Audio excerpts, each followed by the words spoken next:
Eu preciso iniciar esse vídeo agradecendo a todos vocês porque nós atingimos a marca de 80 mil inscritos. Muito obrigado a todos que se inscreveram, todos que visualizaram os vídeos, deixaram o like, os comentários. Esse ano tem sido um ano muito bom para o canal, crescemos de janeiro até agora mais de 30 mil inscritos, então muito obrigado a todos vocês. Eu estou vestido de um jeito diferente porque eu estou com a camiseta da Marina Silva, Pulp Fiction, ela aqui no pôster do Pulp Fiction, uma camiseta da loja do canal. Então, muito obrigado. A loja não existe mais, talvez a gente traga de volta, mas não nesse momento. Então, muito obrigado a todos vocês por essa marca incrível que nós atingimos. E nos últimos dias, podemos dizer que tem sido os dias de Ciro Gomes, porque ele tem causado muitas polêmicas na internet com falas que geraram bastante burburinho. O que é bom para o Ciro Gomes, porque todo político quer viver de boas polêmicas. Uma fala aqui, alguma coisa que repercute acolá. O que o político não quer são polêmicas que envolvam escândalos de corrupção, alguma coisa da vida privada, mas declarações polêmicas que não estão ferindo a honra de ninguém, esse tipo de controvérsia, esse tipo de polêmica os políticos querem.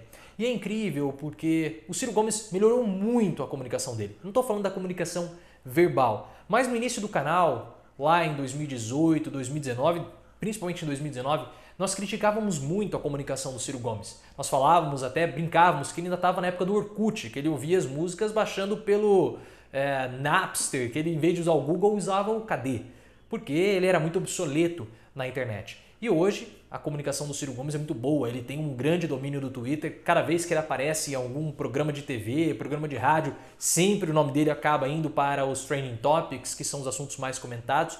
E ele agora aprendeu como fazer colocações, respostas, falas afiadas para conseguir gerar burburinho, e ele conseguiu isso nesses últimos dias. Foram duas falas, uma eu quero fazer só o en passant e a outra eu quero me concentrar mais na análise, mas a primeira fala foi que ele iria para Paris com convicção, viajaria para Paris de novo com convicção se o segundo turno fosse Lula e Bolsonaro.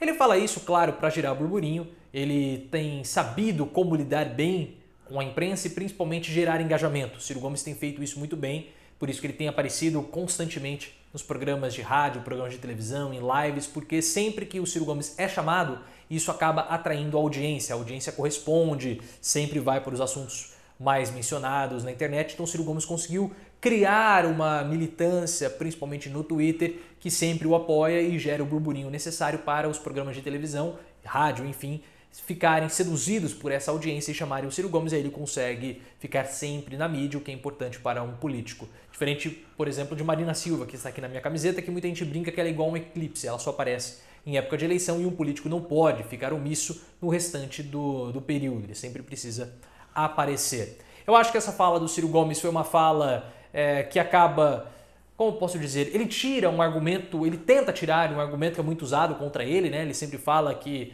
o pessoal cutuca, fica falando, o Ciro Gomes foi para Paris, então ele assume essa piada que fazem contra ele, esse deboche, esse escárnio, marca uma posição dizendo que ele é a terceira via. E há uma forte disputa para saber quem será a terceira via. Hoje nós não temos uma terceira via, não temos. Não adianta falar do Ciro Gomes, do Haddad, do Ciro Gomes, do Huck, do Dória, do Mandetta, porque todos eles estão ali com 5%.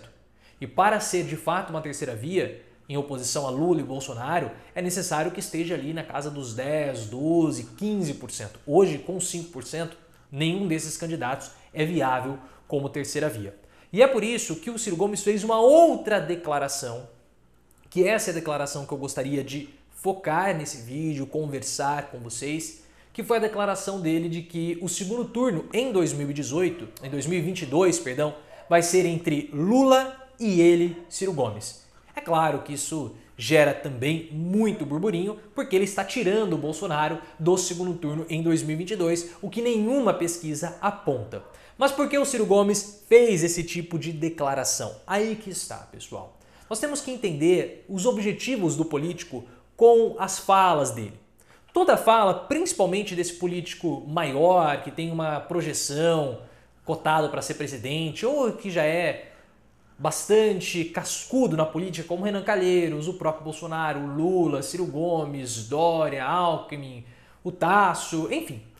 Ele sempre tem um objetivo com essas falas e nós precisamos entender quais são esses objetivos. Toda fala do político vai ter um objetivo e é claro que o Ciro Gomes também teve um objetivo dizendo que ele e Lula irão para o segundo turno.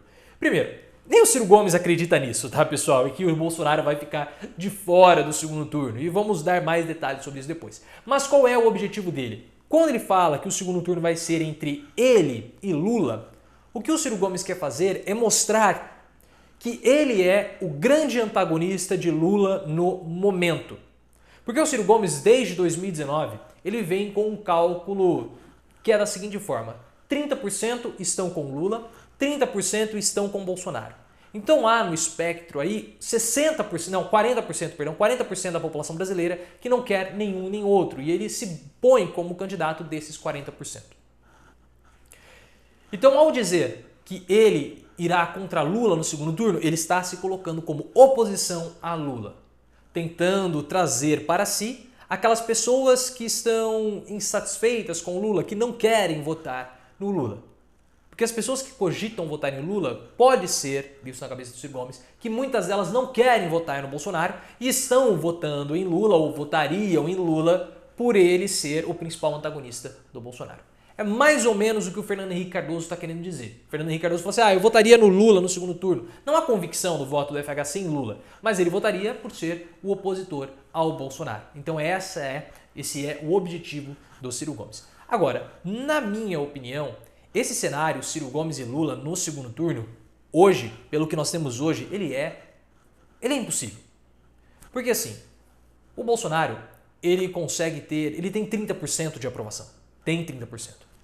E dificilmente vai reduzir para casa dos 20%, 15%. É muito difícil. E eu falo isso baseado numa pesquisa de 2019, que foi divulgada pela Folha de São Paulo, uma pesquisa feita pelo Datafolha. Nessa pesquisa mostra que 1/3 da população brasileira pensa exatamente igual a Bolsonaro. As mesmas opiniões sobre as penas para tirar a vida das pessoas, sobre questões delicadas. É o mesmo pensamento do Bolsonaro. Então, se 1/3 da população pensa igual ao Bolsonaro, essas pessoas têm nele um espelho. E ele representa uma parcela da população que nunca teve de fato um representante político. Votavam no Serra em 2006, 2010, votaram no Alckmin em 2006, no Aécio em 2014, mas não tinham alguém. Era um voto ali, olha, nós vamos trazer você, mas não é isso que nós queremos mesmo. O Bolsonaro é aquilo que essas pessoas querem. Talvez o bolsonarismo seja um neomalufismo, porque não importa o que Bolsonaro vá fazer, uma parte do eleitorado vai continuar votando nele, igual acontecia com o Maluf. A diferença é que o Bolsonaro conseguiu ser presidente da República, o Maluf não. E outra, o Bolsonaro ele joga em casa, porque ele é o atual presidente da República. E em nenhuma outra disputa eleitoral, de 98 até agora, até 2018, nenhum presidente que disputou a reeleição perdeu. O FH ganhou, o Lula ganhou e a Dilma ganhou. Porque você tem a máquina pública a seu favor. Você consegue no segundo turno, na segunda eleição, prestar contas. A segunda eleição é uma prestação de contas com a população. E o Bolsonaro vai prestar as contas dele. Mas mesmo assim, ele já parte de 30% e ele, pelo fato de ele ter a máquina pública, ele consegue no último ano de governo fazer algumas manobras políticas, benfeitorias para a população e sair com uma popularidade para levá-lo ao segundo turno e falar: olha, nós fizemos isso agora no último ano porque nos outros 3 nós estávamos arrumando a casa. Então há esse discurso. E fica difícil dele ficar fora, a não ser que ele seja impedido de disputar 22. Essa é uma possibilidade. E essa possibilidade passa pelas contas do TCU. O TCU pode rejeitar as contas de 2021 e ele ser impedido de disputar a eleição. Isso é um pouco difícil, mas pode acontecer. Já vista todo o problema com o orçamento. E o Bolsonaro também pode sofrer um impeachment esse ano, ou no começo do ano que vem. Porque o cenário que está sendo desenhado pela CPI, se ela seguir o rumo correto e apropriado, o Bolsonaro vai ser declarado culpado. E com a confirmação da culpa de Bolsonaro, principalmente da omissão dele ter feito o vírus ser propagado no país de modo livre, não há o que o Arthur Lira possa fazer. Porque aí, se o Bolsonaro for condenado pela CPI, o processo de impeachment precisa ser aberto, senão a CPI não vai significar nada. E a CPI não está investigando corrupção, não é isso. A CPI está investigando a culpa do Bolsonaro por ele ter se aliado ao vírus, por ele ter defendido a imunidade de rebanho. Não é uma questão, como posso dizer, de corrupção, é uma questão moral quase. Então por isso que é tão complicado. Mas enfim, gostaria que vocês deixassem aqui nos comentários o que vocês acharam dessa fala do Ciro Gomes.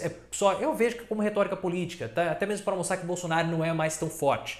Isso serve. Mas gostaria de deixar aqui os comentários abertos para vocês. Vocês digam o que vocês acharam dessa fala do Ciro Gomes, o cenário para 2022. E também falem o que vocês acharam da Marina Silva aqui no estilo Pulp Fiction. Se vocês gostaram, deixem aí nos comentários. E me sigam também no Twitter, @profileoficial.